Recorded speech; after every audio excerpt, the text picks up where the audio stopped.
Our Old Testament reading for today, which serves as the sermon text, comes from Amos chapter 7, beginning with the 10th verse. Then Amaziah, the priest of Bethel, sent to Jeroboam, king of Israel, saying, Amos has conspired against you in the midst of the house of Israel. The land is not able to bear all his words. For thus Amos has said, Jeroboam shall die by the sword, and Israel must go into exile away from his land. And Amaziah said to Amos, O seer, go, flee away from the land of Judah, and eat bread there, and prophesy there. But never again prophesy at Bethel, for it is the king's sanctuary, and it is a temple of the kingdom. Then Amos answered and said to Amaziah, I was no prophet, nor a prophet's son, but I was a herdsman and a dresser of sycamore figs.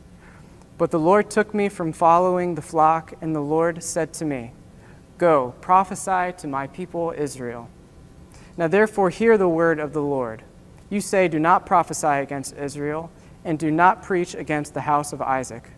Therefore thus says the Lord, Your wife shall be a prostitute in the city, and your sons and daughters shall fall by the sword, and your land shall be divided up with a measuring line. You yourself shall die in an unclean land, and Israel shall go into exile away from its land. This is the word of the Lord.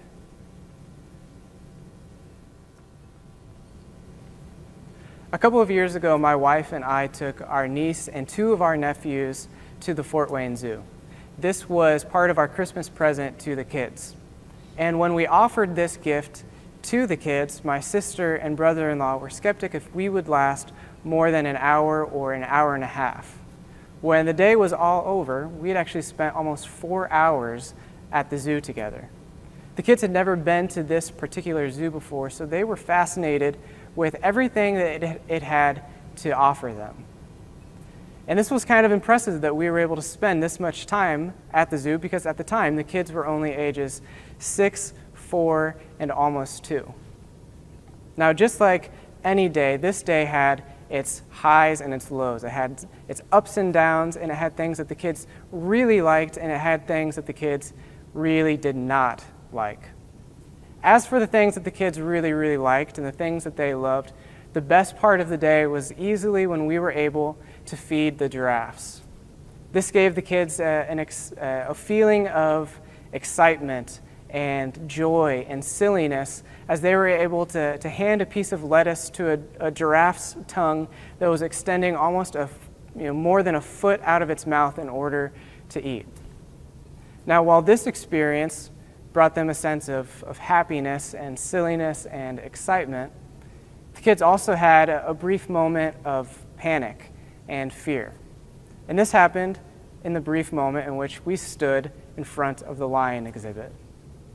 Now, when you go to the zoo as an adult, you understand that there are a number of measures that have taken place in order to ensure your safety. This includes things like fences and protective glass and motion sensors and having trainers nearby. Now, all of these things are very obvious to adults, and they're very visible to adults. These are not so obvious and not so visible if you're 2 years old or 4 years old. So while we stood looking at the lions, they were only laying in the grass. And I really wanted to see them get up and run and jump, or maybe even roar. But my two nephews only wanted to see the lions do one thing, and that was to see the lions go back into their quarters. Because if the lions went back into their quarters, that meant that my nephews were safe. In our Lent series, Restore the Roar, we've been moving through the book of Amos, hearing about the story of Amos as God has put a prophecy on his heart, where God is saying the Lion of Judah, as he identifies himself, is roaring, and that he's going to come to restore justice to Israel for the way that they've been treating their poor and their broken and their oppressed. And in today's scripture reading, we hear specifically of the interaction between Amos and Amaziah, who is the priest at Bethel. In this interaction, you have Amos who brings a prophecy to Amaziah, and here's what he says to him. He says, Jeroboam will die by the sword, that's the king of Israel, and surely Israel will go into exile away from their land.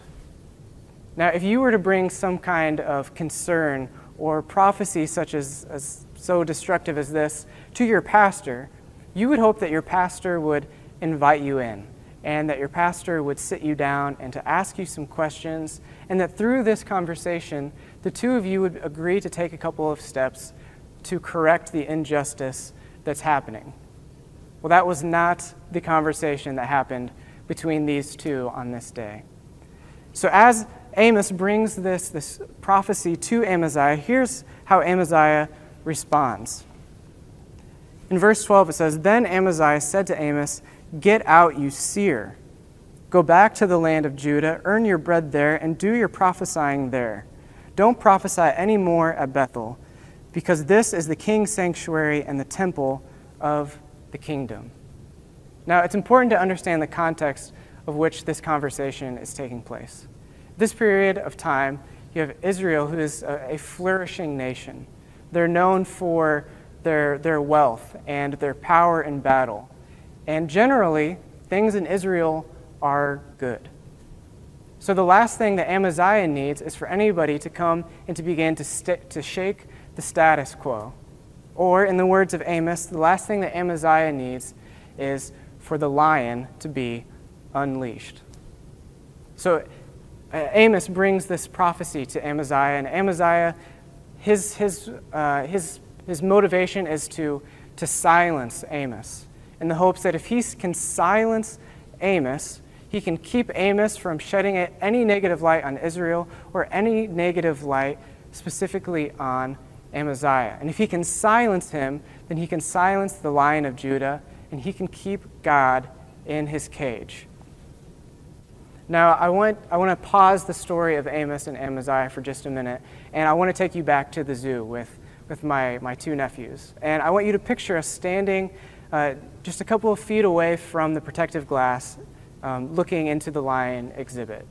I want you to picture I'm standing between them, and I'm holding their hands, one on each side, and the lions are only 15 or 20 feet away from us.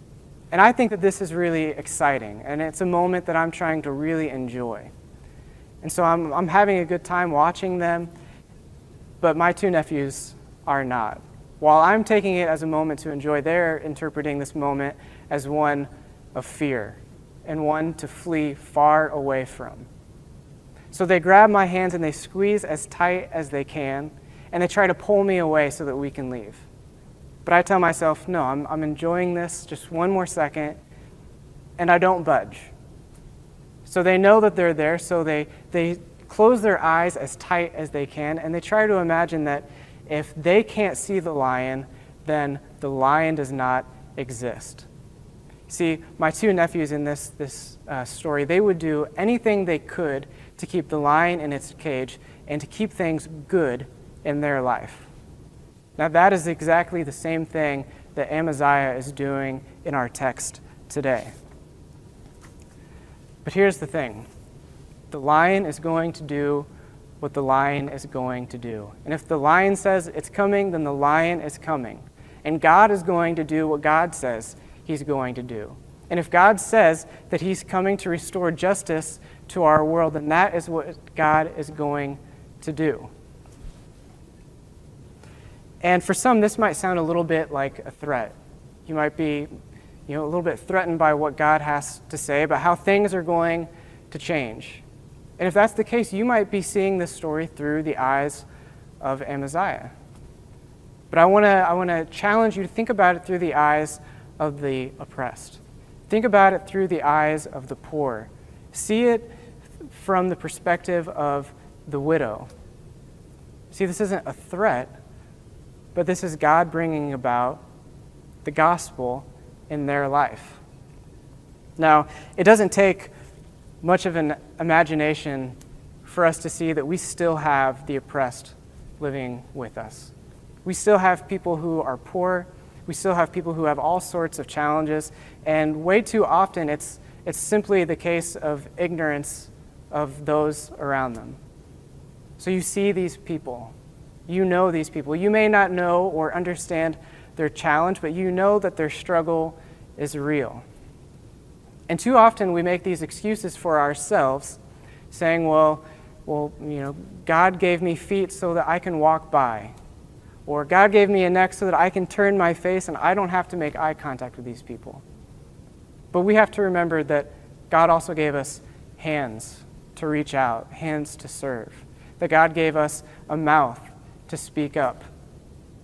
So when Amaziah speaks up, he speaks not only of the power of the lion, but he speaks with the power of the lion.